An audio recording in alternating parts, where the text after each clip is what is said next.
Antoine Vercelletto, président de la FNAIM, bonjour. Bonjour. Donc FNAIM Vendée, bien sûr, je précise, la fédération de l'immobilier en Vendée. On va vous poser une première question simple, puisque le conseil départemental a annoncé début janvier que ce serait l'un des gros chantiers sur la mandature, le logement et l'immobilier. La situation semble compliquée pour les personnes qui souhaitent louer ou acheter. Quel est l'état de l'immobilier justement en Vendée ?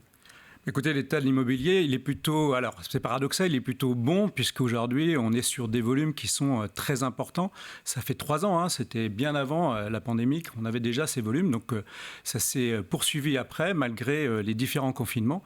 Donc il y a une véritable appétence aujourd'hui pour les Vendéens et les départements limitrophes, j'irais même un peu plus loin, pour la Vendée, l'attractivité. Ce qui fait qu'aujourd'hui, on est sur un marché, finalement, un marché de vendeurs et non pas un marché d'acquéreurs. Donc, il est assez difficile aujourd'hui, effectivement, de trouver des logements et des locations par contre-coup, évidemment. Voilà. Alors, justement, vous parlez du confinement, on a l'impression, mais peut-être que c'est en trompe-l'œil, puisque vous dites que ça fait 3 ans que ça dure, mais avec le confinement, on a l'impression vraiment que c'est devenu très difficile, encore plus, comme s'il y avait une vague de personnes qui avaient décidé de venir chez nous. Alors, peut-être pas une vague, oui, mais en tout j'exagère cas, un petit peu, bien sûr. C'est vrai que c'était déjà un phénomène qui était amorcé. Et effectivement, cette période de confinement, on a vu, en fait, on peut l'appeler aussi la revanche des sous-préfectures au détriment des grandes villes. Et aujourd'hui, il y a une véritable envie d'aller dans des territoires qui paraissent, en tout cas, attractifs, sains, ce qui est le cas avec des tas d'atouts, de nature, qui est le cas de la Vendée. Donc, ce phénomène s'est accéléré avec des gens qui ont concrétisé des projets qu'ils avaient peut-être déjà mis en route. Et quelles que soient les périodes, à chaque fois qu'on est ressorti du confinement, les éléments sont accélérés. Alors inversement, on a très très peu de mandats. Donc en fait, tout ce qu'on a en stock, finalement, se vend. Et le deuxième phénomène, ça fait une accélération des prix, puisque aujourd'hui, on a plus d'acquéreurs que de vendeurs. Le problème, il est également, et puis on l'a évoqué dans nos éditions, dans le bassin du nord-est vendéen, où le recrutement pour les entreprises est de plus en plus compliqué. On prend les herbiers notamment. Le chômage est toujours au plus bas, 4%, c'est des chiffres qui sont très récents, mais on peine quand même à recruter à cause de la pénurie de main-d'œuvre, faute de logement. Donc c'est compliqué. Il y a des vraies répercussions pour les Vendéens ou les personnes qui veulent s'installer. Alors la vraie répercussion aujourd'hui, et c'est ce que vous dites, c'est exact, c'est-à-dire qu'aujourd'hui, l'économie en Vendée est bonne, l'économie en France est bonne globalement aussi, ce qui fait qu'on peine complètement à loger nos concitoyens. Et ça, c'est le deuxième problème, parce que si aujourd'hui le marché se porte bien pour les agents immobiliers et pour les vendeurs, aujourd'hui, il y a une vraie réalité pour tous les entrepreneurs. Pour pouvoir aujourd'hui embaucher quelqu'un, il faut quasiment lui avoir trouvé un logement. Et ça, c'est pas mission impossible, mais ça devient très très difficile. Et ça, c'est un sujet que doivent s'emparer à la fois les entreprises, mais aussi les pouvoirs publics. Il y a un énorme déficit de logement, non seulement en Vendée, mais sur l'ensemble de la France, plus d'1 million sur l'ensemble de la France. Alors, qu'est-ce qu'on peut faire dans cette situation ? Peut-être la question est très naïve et la réponse très facile, mais qu'est-ce qu'on peut faire ? Parce que c'est vrai que c'est de plus en plus compliqué. Un autre exemple, on a des témoignages. Une personne qui, par exemple, est étudiante à La Roche-sur-Yon, qui, faute de trouver un logement sur La Roche-sur-Yon, fait le trajet Cholet-La Roche tout le temps. C'est quand même compliqué. Qu'est-ce qu'on peut faire ? Ouais, c'est compliqué. Je n'ai pas de solution parce que ça serait facile. Je pense que là, il y a un travail de fond à faire, encore une fois, avec les pouvoirs publics, avec également les professionnels.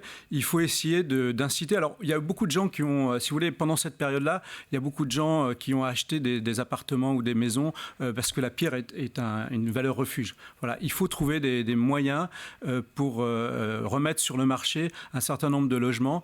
Peut-être pas par la fiscalité ou par la fiscalité, mais une fiscalité positive, notamment par rapport à la location. Aujourd'hui, il y a trop de logements qui ne sont pas mis sur le marché en location à l'année, et ce qui correspondrait à votre exemple, et notamment permettre de loger avant d'acheter, mais au moins de loger les gens qui viennent, ou en tout cas les personnes qui souhaitent venir en Vendée pour travailler, puisque évidemment, on a du travail en Vendée et on a de l'emploi. Alors, ça m'intéresse parce que vous me lancez là-dessus. C'est vrai qu'à Paris, on a souvent écho de ces problèmes de logements qui sont vacants. C'est quelque chose qui existe aussi en Vendée ? Alors oui, ça existe partout, les logements vacants. Pourquoi ça existe, les logements vacants ? Puisque certaines personnes ont tendance à dire, tiens, j'ai investi dans un logement, est-ce que je vais louer avec les problématiques, etc.